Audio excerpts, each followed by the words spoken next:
Arribé a Brasilia y al mismo tiempo estaba arribando desde Portugal mi antiguo amigo, el doctor Ulises Riedel. Yo viajé desde Buenos Aires. Fue una alegría encontrarme con él y horas después estábamos hablando en términos filosóficos con otros amigos. El tema dominante de la conversación fue si los seres humanos que viven en el planeta podían formar en alguna oportunidad en el futuro una ciudadanía no de naciones, sino una ciudadanía planetaria. Y esa ciudadanía planetaria, ¿qué convicciones éticas tendría? De ahí comenzamos a tratar de definir lo que significa ética y se extendió a la palabra moral, porque la palabra ética y la palabra moral van siempre unidas en los estudios y en la cultura en general. La palabra ética, consulté al diccionario Aurelio, a un diccionario brasileño, para ver si había alguna diferencia con los diccionarios españoles. No hay diferencia en cuanto a la definición de ética y a la definición de moral en los diccionarios de ambos países. Después de todo, el español y el portugués, o portugués y español, son lenguas hermanas y mirando el diccionario vi que hay 90 o 95% de palabras idénticas y lo que diferencia es el modo de pronunciarlas. Bien, en la reunión tratamos entonces de definir para nosotros el significado de ética y el significado de moral. La palabra ética es un estudio de las costumbres de los pueblos para sacar una conclusión, arribar a una conclusión de qué es lo bueno y qué es lo malo. El antiguo problema del bien y del mal. Mientras que la moral se trata ya de la conducta humana. La conducta humana puede ser buena o mala. De manera que ética estudia la conducta y moral es la conducta misma, es la forma de conducirnos. En la antigua Grecia, estos asuntos se discutían mucho porque era una población de carácter filosófico. Y el carácter filosófico es que la gente, antes de agir, piensa, mientras que la cultura moderna es muy impulsiva, muy instintiva, y generalmente pensamos después de haber agido. Algunas veces nos damos cuenta que hemos cometido torpezas por no haber pensado antes. Bien, otro asunto que fue discutido en la reunión se refería a qué es bien y qué es mal. Esta cuestión es muy antigua, porque lo que es bien para algunos puede ser mal para otros.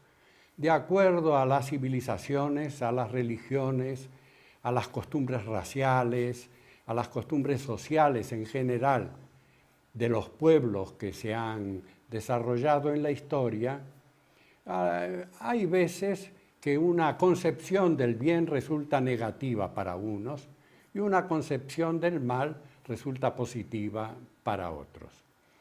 También la relatividad entre lo que es bueno y lo que no es bueno, nos dimos cuenta que correspondía a la edad de cada uno de nosotros. Lo que es bueno para una crianza no es bueno para un adulto. La crianza está en un desarrollo de su naturaleza física, de su naturaleza intelectual y tiene que obedecer a ciertas leyes que son propias de esa edad. Pero si un adulto, una mujer o un hombre de 40 años, continúan con las reglas de los 8, 9, 10 años, obviamente ellos están en una situación de mal. Es bueno para la crianza, pero es malo para una persona de más edad. Lo mismo es las cuestiones morales y familiares. Algunas veces en el seno de la familia, las personas mayores tienen que tratar asuntos serios, fundamentales. Entonces las crianzas van a su cuarto. No pueden, no deben escuchar esa conversación. Así que lo que es bueno para los grandes, en este caso sería malo para las crianzas. Escuchar cosas que no se pueden asimilar, que no se pueden comprender, siempre constituyen un riesgo para la salud mental. Los educadores de todas las épocas dijeron, Pestalozzi, por ejemplo, que una dificultad es suficiente para el estudiante, no hay que ponerle dos. De manera que las conversaciones de los grandes sería como poner 5 o 6 dificultades al mismo tiempo para una crianza. Ese es el problema del bien y del mal, que tiene distintos ángulos para ser mirados y distintas concepciones. Así que quedó claro que no hay una definición última de bien y que no hay una definición última de mal.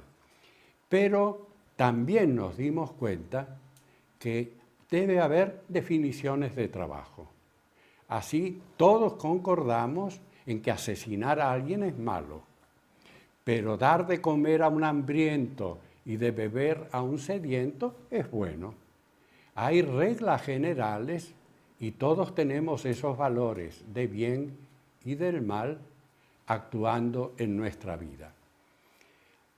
De modo que si bien no es posible hacer una definición filosófica última del bien y del mal, nosotros actuamos con valores. Sabemos lo que es bueno y lo que es malo, por lo menos para nos y para nuestros semejantes. Claro que a veces no podemos alcanzar el bien. El ejemplo sería que yo fumo. Todos sabemos que el tabaco hace mal, es una concepción general. Sin embargo, el tabaco es una adicción y no podemos dejar de fumar una vez que tomamos la costumbre de fumar. Pero en todos los casos sabemos que el tabaco hace mal. También sabemos que otras cosas hacen mal, pero no siempre la voluntad humana, el dominio de sí mismo de los seres humanos, pueden afrontar esas cosas. Fracasamos en muchas oportunidades.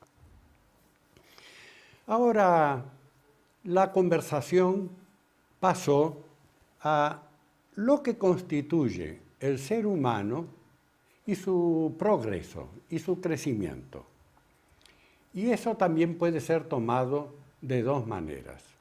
Al ser humano como un ser físico, como un ser social, o al ser humano como un ser físico, social y espiritual. Si tomamos al ser humano como un ser físico y social, podemos estar dentro de la filosofía materialista o de algunas religiones.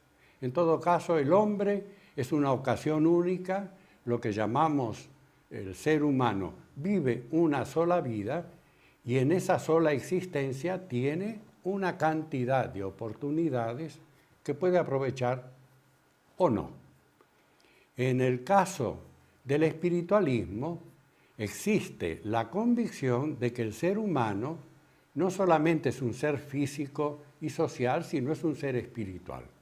Y como ser espiritual, él crece, progresa y se perfecciona no en una sola existencia, sino en una cantidad variada de existencias, en una gran cantidad de existencias. La diferencia entre la posición de una sola vida y la posición de una cantidad de vidas en que hacemos un progreso, más o menos sería la siguiente. Sería como si al colegio fuésemos un solo día y tuviésemos que aprovechar lo máximo posible de haber ido un solo día al colegio. Mientras que en la posición del espíritu que progresa a través de una serie de existencias, de cuerpos físicos, no se iría solo un día al colegio, sino que iríamos una cantidad de días hasta salir formado. La naturaleza, en todo caso, nos daría bastante tiempo para aprender todas las lecciones, aprobar todos los exámenes y finalmente salir formado de la carrera que hemos elegido, de la profesión que ha sido elegida por nosotros. En ese proceso, el ejemplo podría ser dado con nos mismos, desde el nacimiento hasta la muerte. Desde el nacimiento hasta la muerte, el ser humano cumple un proceso en su vida. Y ese proceso de la vida humana pasa por distintas etapas. Primero está el bebé, el recién nacido, la crianza que depende exclusivamente de los padres, de la gente más grande. No sobreviviría el bebé sin los cuidados adecuados de la gente más grande que lo rodea. La siguiente etapa es la de la crianza. La etapa del bebé y la crianza son etapas especiales aún en derecho social y en derecho espiritual, porque ellos tienen todos los derechos y ningún deber. El bebé y la crianza hasta la adolescencia tienen todos los derechos. La gente grande tiene que vivir para ellos, tiene que vivir para cuidarlos, para su crecimiento, su educación, de manera que ellos tienen derechos, pero no tienen obligaciones para la vida. Las obligaciones y las responsabilidades arriban a una edad un poco más grande. Así es que en esas etapas lo que se hace es absorber de la vida. La educación es una absorción de toda la experiencia humana. En el colegio nos aprendemos las materias, las distintas materias, y esas materias acumulan todo lo que se ha hecho en la evolución humana hasta el día de hoy.